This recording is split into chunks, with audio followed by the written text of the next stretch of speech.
Hey, brothers and sisters, I want to give some encouragement to you today about suffering. In that regard, I mentioned yesterday or the day ago or so that, we're going to go through suffering regardless.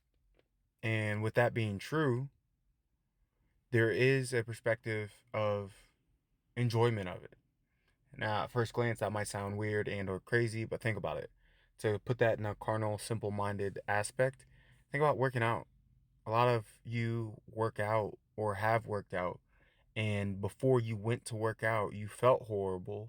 You maybe didn't want to do it. Maybe you've never worked out before at all, prior to this moment. And then you went and worked out, and it was amazing. And you felt incredible after working out.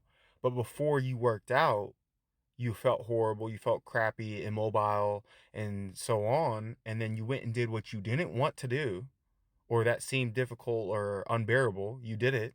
And then you felt way better. That's the simple aspect of suffering. You went and suffered ultimately. You put your body through pain. You did what you did not want to do, yet came out better and are thankful that you went and did that. I use the body in regards to working out as a simple aspect just because it's something most of us can relate to. Sometimes maybe it doesn't have to necessarily be working out. Sometimes maybe you don't feel like getting out of bed. You're so down bad that you don't feel like getting out. You just want to roll over and toss and turn and lay there in agony or despair or depression, or say, you're in a pit, you're in a dark place. But then you know what? You overcome that. You don't want to. You overcome it though, and the pain of that, and you get up and you make your bed. And then you snowball that little glimpse of momentum, that little taste of doing what you didn't want to do, but yet tasting a reward or a harvest of it, a reaping of it. You made your bed. Now you're like, you know what? Let me do laundry. Let me clean. Let me go into work early. Let me go do that garage project that you've had planned all along. Let me go work on my garden. Whatever it is, the simplicity of doing things that you don't want to do is how it works. He says, those who don't work shouldn't eat. We are built to work. We're workers. We are worshiping workers, that is, in all different regards. We all have different works and crafts and hobbies and gifts, but the point is to do them even in those seasons when you don't want to. And then furthermore, to evolve and to go to that next level, or that next journey, it's going to require more. To whom much is given, much is required. With that simplicity, once again, going back into the simple carnal aspects, it's like, you have your job and you're making, say, 50,000 a year, and you're good with that, content. Not that you don't appreciate that and everything, you have a heart of gratitude, but you do want to make moves and you want to, increase and profit more, right? And in that, there's a job availability, a slot open for a position above yours, and it's a pay grade to 75,000. And you're like, dang, I meet all the requirements to get that promotion. I am lined up next to it. I have everything. It's my first pick if I want it, if I want that promotion. And in that, you see the money, you see the reward, and you're like, that is good. And with all that being said, and you can grasp it, it's right there. It's been offered to you even.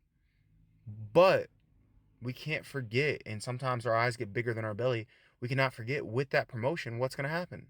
With that, upgrade, that advancement, what's going to happen? More work, a bigger workload. To whom much is given, much is required. More requirements. So now, yeah, maybe you do have to do new things that you had never done before, right? It's that simple aspect. That's just how it works, and that's what it is. But with that being said, the cool thing is when you start getting stronger at doing the things that you did not want to do, and you're consistent with doing them, and you're disciplined, not out of raw motivation, because you're going to have times where you're motivated and you're not, but the key is to have the discipline and consistency regardless. And that's the difference. When you're not motivated, you do it anyway. As you do that, and as you keep showing up, even when you did not feel like doing it, the day will come where the things that seemed unbearable and that you couldn't handle or manage are now bearable, are now manageable. And not only are they bearable and manageable, but you're excelling at them and you're rejoicing while excelling at them. You're able to hold that which you couldn't hold before, and or if you did hold it before, you would fumble it. Now you can hold it, and you can hold it well. That's a great feeling. It's an incredible feeling. Especially when all along that was your intent, is to be able to hold it.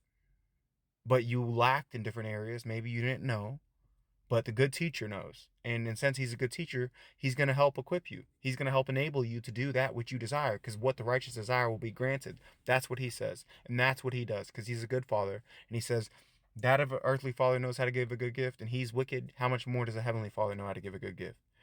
So fret not about your journey, fret not about your process. To break it down in the most simple aspect of today, do what you know you should do.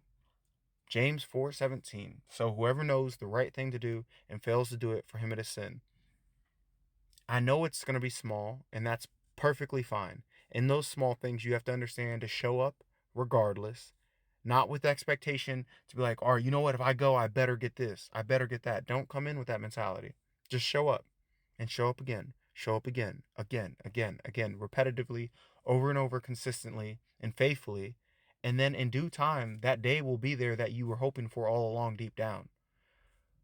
But with it, you do need to go through that long suffering. You do need to go through that pain. And you do need to go through those hard pruning seasons where everything has been stripped away. There is no glory in it. There's nobody there. Nobody's watching. Nobody sees. You don't even see. Everything's dark, but you just keep going. And you're faithful. And remember, in all of this season we're talking about, you have nothing.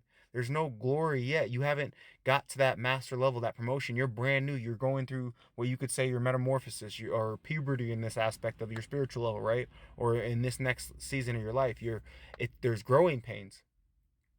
But with all of that, while there's no glory yet to have been had, you're being faithful. And the thing that's beautiful about this is he says, those who are faithful in little are faithful in much.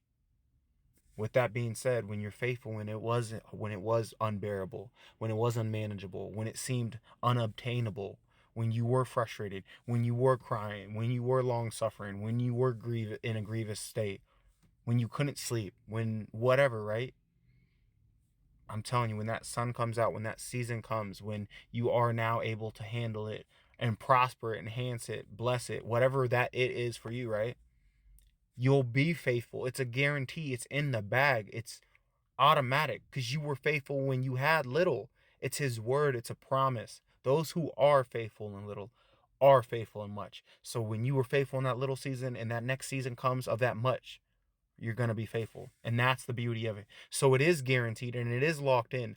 You just need to digest this and process this and envision this in your current right now, because it's automatic in that later. And that's the cool thing about this whole process. So that's why you are able to, rejoice, for this is the day the Lord has made. That is why you were able to pray without ceasing and be thankful in all circumstances, and rejoice always, because you starting to have that vision. My people perish for a lack of vision. That's why you're able to do these things, because you have that vision. You see the storm right now. You see the pain right now. You see the suffering right now. You see the Goliath right now. You see the Pharaoh before you right now. You see the Jezebel before you right now. You see all these different things that have been lined up against you. And with that, though, you see through all of it. And you see the weapons, because he never said the weapons wouldn't be formed, but he said no weapon formed against you shall prosper. So you see the weapons, but then you see his word, and you see that these will not prosper against me, that he won't leave you nor forsake you, and that nothing is going to harm you or be able to take you out of his hand. And this is in regards to your soul and spirit. But in the meantime, you are definitely going to go through pain, all the way up to the possible dying of your body and flesh for his glory's sake, but all for that glorious reward in heaven, where we are storing up treasures, where he says moth and rust do not come to destroy and decay it. So with that being said, keep your eyes on the Heavenly Father, on the eternal realm, and you'll be able to endure this race. Because yes, it is a marathon. Yes, it hurts. But I'm telling you, you can do it with him, because he will renew your strength. He'll encourage you. He'll refresh you. He'll pour in your cup. And with all the suffering, he has promised that he will comfort you. So embrace the suffering. Use the suffering. Realize the suffering is a blessing. And to finalize it all off for this caption of the aspect of this video, it's back to his word, because the word is him. Rejoice in your suffering, because suffering brings endurance. Endurance brings character. Character brings hope, and hope will not allow you to be ashamed. May all glory go to the Most High. God bless.